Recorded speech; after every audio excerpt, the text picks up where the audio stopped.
All right, guys, so we're gonna do something a little different today. My wife's been wanting to hydro dip a Euro mount. So last year, me and my buddy, the last public land hunt of the season, we went and I shot a doe. We were coming off the mountain with her, and we seen a bunch of vultures out in the cornfield. So we got looking around. We walked out there, started checking it out. Somebody had shot this little 7-pointer and lost it. I guess they didn't find it. But so what we did is we cut the head off because the vultures were already on it and the meat was no good, I'm sure. But I cut the head off and buried it and did the Euro on it. I told my wife, I said, this would be one you can play with. So she got on Amazon and ordered this hydro dip sheet. It's like $17, but it's supposed to be good for 6 deer skulls, I think it said. And this is, all it says is early season camo pattern is what they're calling it. But so we're gonna try that out today. And then she ordered this activator. It's called the Dip Ape. It's for the hydrographic sheet. But so the first thing we're gonna do is we're going to take a couple of these plastic sacks and we're gonna put around each antler. We're gonna tape the crap out of it so that nothing gets on the antlers. And we'll fill us a toad up and see if we can't get this thing dipped, see how it turns out. Alright guys, so we got this one side wrapped up, and I'm not too worried about these poking out through the bag because you're going to be holding it like this, and you dip it down into it, and then once it gets so far down in the water, once the whole skull itself is in the water, you just kind of move it around and spread it out and then pull it out.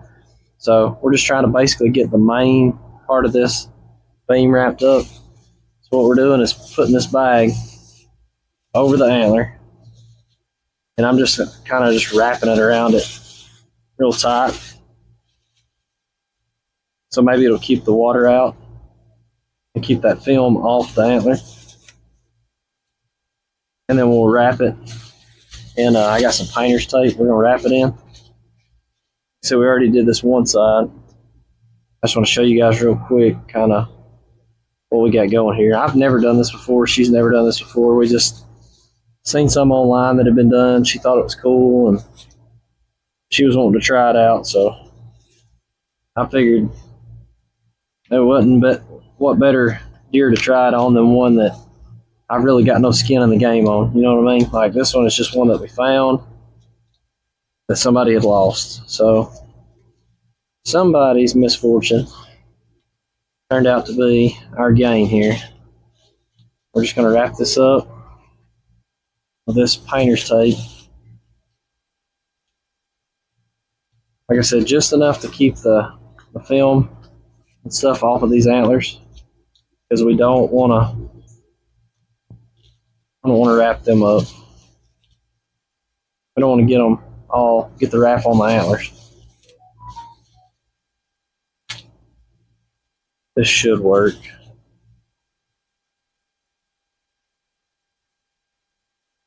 I said it's poking through up here, you can see, but I don't think that's going to matter.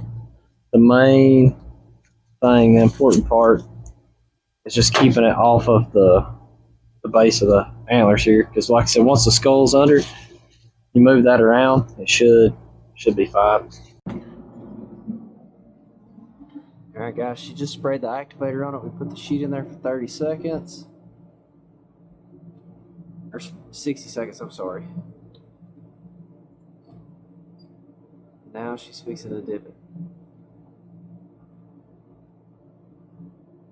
And we did spray paint this head with a satin white spray paint. Just because we tried it with the natural earth tone color that it comes out when you first do it, and it didn't show up really good. But look at that. And that shows up a lot better on that white than it did on the earth tone. So if you're gonna dip something, I would either whiten it or do like we did, just buy a can of spray paint it. That turned out way better this time. Alright guys, so we dipped this deer skull. This thing turned out freaking sweet. We dipped it in the old cooler, you seen that. What I've filmed this 2 or 3 times, this different part, just because it didn't turn out. So we buried this and we just pulled it out of the dirt. I cleaned it up good with an old toothbrush and some dish soap. Got it really, really clean, but it was still like a brownish color. You know what I'm saying? It's earth tone, sort of. That's the way they come out of the dirt. We dipped it the first time and you couldn't really see the hydro dip film on it very good. It's still hard to see because the lighting out here, but you couldn't really see that very well. See how good that turned out now. We've still got to re-dip it one more time to get this part back here and the back side over there, but literally everything else, even the bottom, turned out, it dipped really, really good that next time. But what we had to do to get it like that is I had to take, because like I said, the hydro dip film didn't show up very well, and it was an early season film, but was the pattern. But so we ended up buying some enamel, some satin white enamel spray paint from Ace, and I sprayed the whole skull. That's hard to say. I sprayed the whole thing white, everything with the antlers, let that dry for about 30 minutes, and then we came out here and dipped it again. And the difference in the colors, man, the colors really pop on that white. So you definitely want to whiten it with something, or maybe even like a cream color would work good. This skull was a practice one that we did after the first one didn't show up good the first time we dipped it. I remember my daughter she found a skull from a doe back when we were scouting in the fall or winter after the season. It's just a partial skull, but it had been whitened by the sun. It was bleached by the sun, basically, but it's not quite as bright as this one. And you can see there's a huge difference. It's the same film. It's the same sheet of hydro dip film, but there's a big color difference. In this is a darker color than this is. So I would almost say like a cream color or an off-white paint would work better than just solid white. It wouldn't be quite as bright. But it's just something to play with. Like I said, this is nothing we've ever done before. So we're just kind of learning as we go. But I am really tickled with how it turned out. We're going to re-dip that back side here in a minute with another sheet, and it should be done. I mean, we'll see how it goes. Starting to break. Alright, all she's doing is trying to dip the back of this skull. Swirl it.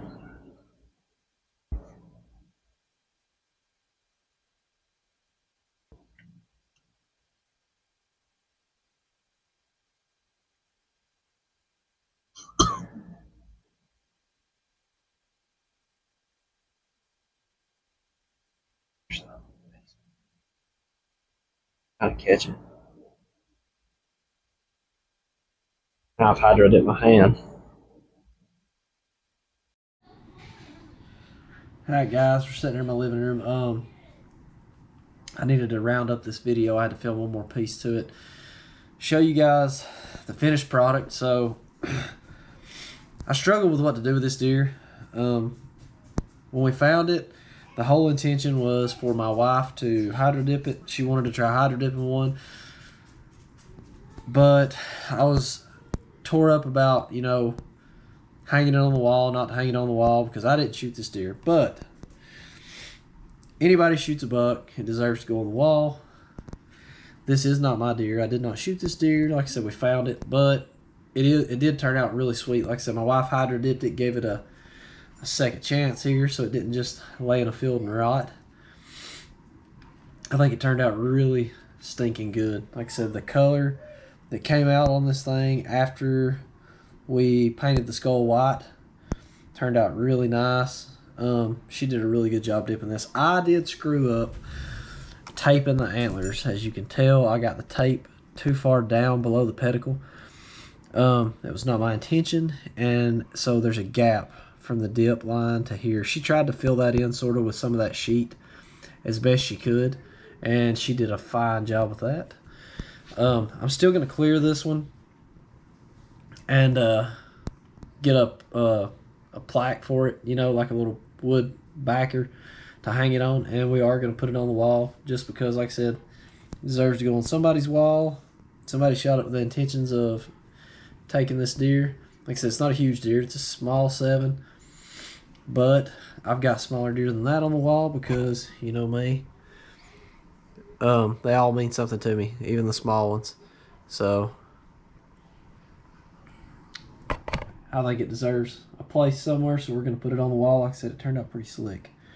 I don't know how many more we will hydro dip. It was a learning process for sure. The big thing is making sure you get the right amount of activator on the sheet. If you get too much on the sheet, it'll like blow the sheet apart in the water. If you don't get enough, it doesn't do right. So there was a lot of learning moments in this whole process for us. But like I said, I'm happy with how it turned out. I still got to clear it. And then we'll get a plaque for it this weekend and get it on the wall where it should be. Thanks. I'll catch you guys in the next one.